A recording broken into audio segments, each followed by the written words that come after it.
Hi my hearties, it's Jade Plays Games. Welcome to a Atlas video. Today I'm going to be showing you the basics of ships. We're going to be going through dinghies and rafts in this video. I'll also be showing you in the future sloops, galleons and brigantines. But for now it's the very basics, what to do, how to craft and get the most out of it. Exactly how many experience points you need and whether or not it's worth crafting one over the other. So come with me as I give you all the information you need to know about starting your shipbuilding.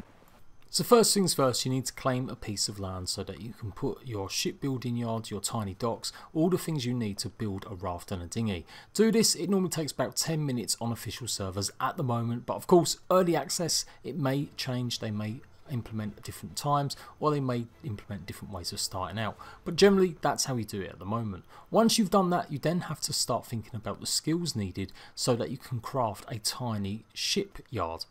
In disciplines tree you've got 15, you need survivalism, which you should be unlocking anyway as it's the basics. Click on the basics, that's 1 point, and then you're going to need construction and mercantilism. This is another 2 points and this is where it's going to take you through the basics of making your ships.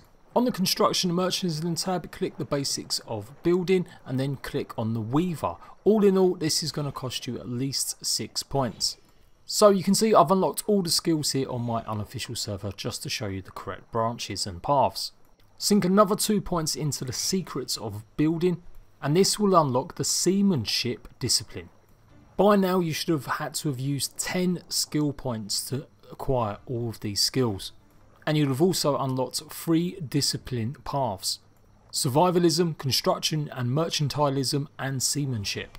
You now just need 1 point into the basics of sailing and that's it. You're able to start crafting and making your own rafts or your own dinghies. It unlocks the tiny shipyard and a buoy as well. And from here, this is how you start making your own sloops and more advanced ships in the future. So the tiny shipyard needs 160 fibre, 70 stone, 280 thatch and 560 wood. No doubt about it, if you're playing on official settings, doing this on your own is going to take a hell of a long time. That's why at the very beginning it's recommended you actually buy a raft, as it's much cheaper to get one of these and then sail away. But of course you never know when you're too far away from a free port to do this, or maybe you really don't want to respawn back at a free port. The resources to buy a raft from the free port are very much cheaper compared to making one yourself. So make sure you actually get a raft from the free port first and consider sailing away to a more safer environment if you can find some land to set up your own claim. Anywho, you've unlocked it, you're ready to go. You can now make your own dinghy or you can make your own raft.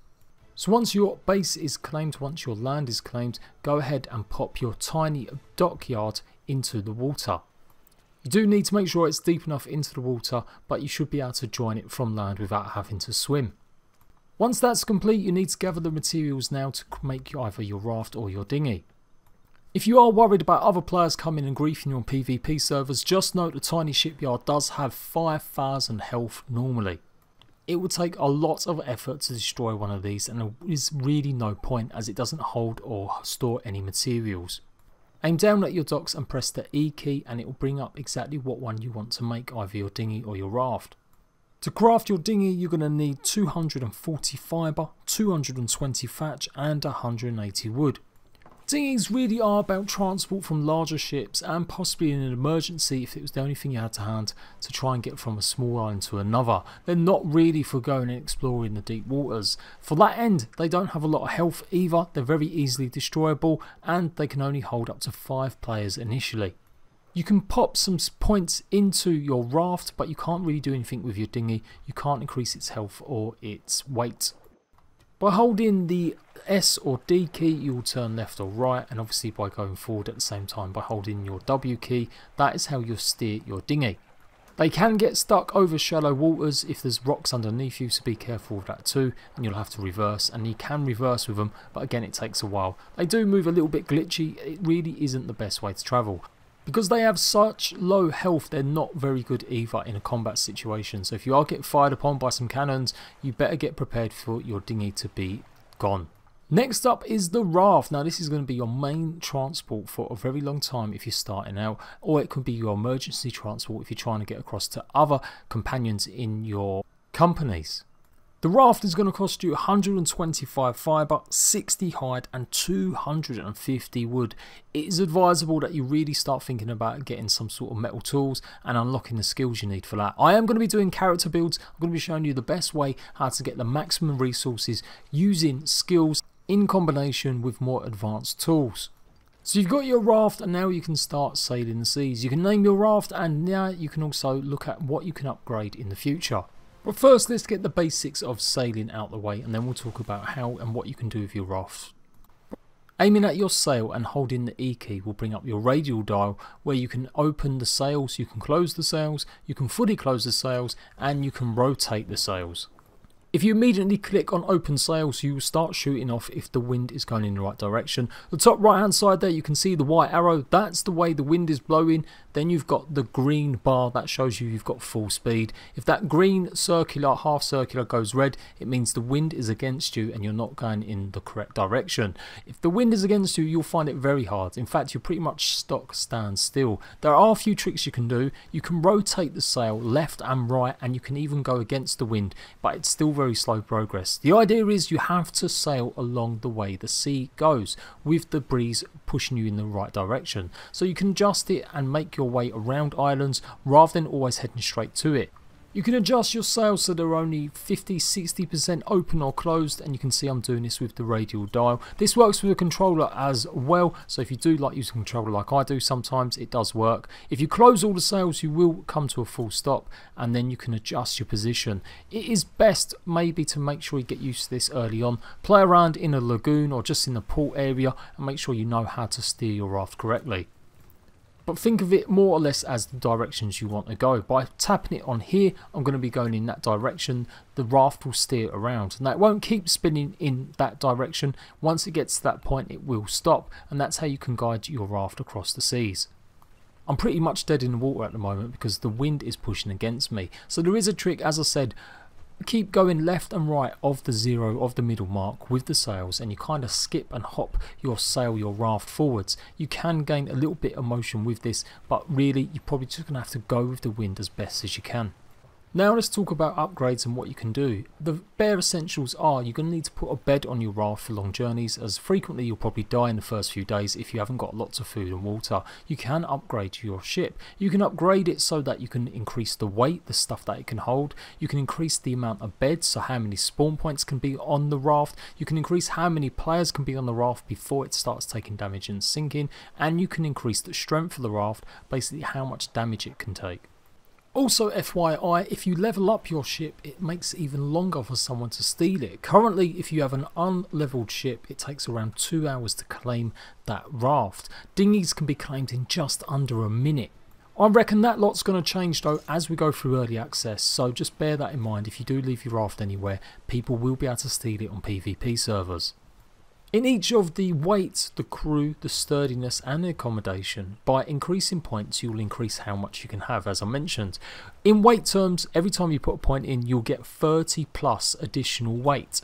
In crew terms it's 0.2, so if you want to have an additional member be able to stay on your raft, which is I do believe free at default, you need to put 5 ship skill points into the raft before you can allow another passenger on it.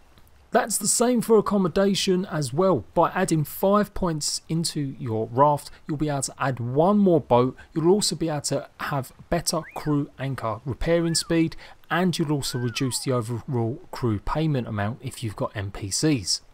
Ship sturdiness skill increases by 2.5%, so it's going to reduce how long it takes to sink. It'll also reduce the rate of offshore items spoiling and character vital depletion while on the raft.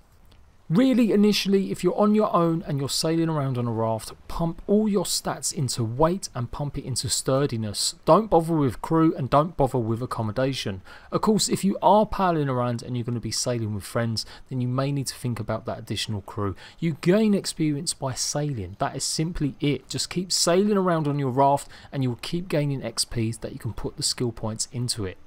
I'm going to be doing more detailed guides on ships and how you can upgrade them, what they mean to each different size, including the sloop, the galleon and of course the brigantine too. So if you are starting out on a free port, as I mentioned and showed you earlier, you can just buy your raft. It's a lot cheaper. using resources that you've gathered from the free port. You can also take NPCs with you if you do manage to get some gold, or you are just looking to put some on your raft. I would not recommend it though. NPCs are derpy as heck at the moment. They really aren't in a very good state for climbing and getting on top of certain ships. They're okay with galleons and sloops, but when it comes to rafts, some of them find it really difficult to get on top. It doesn't matter how you do it, you may spend just as much time trying to get your NPCs onto your raft as you're actually trying to get around the map. But if you've ever played Ark Survival Evolved, it works exactly how you move your animals untamed. By directing using an arrow key, you can finally direct where your NPCs will go.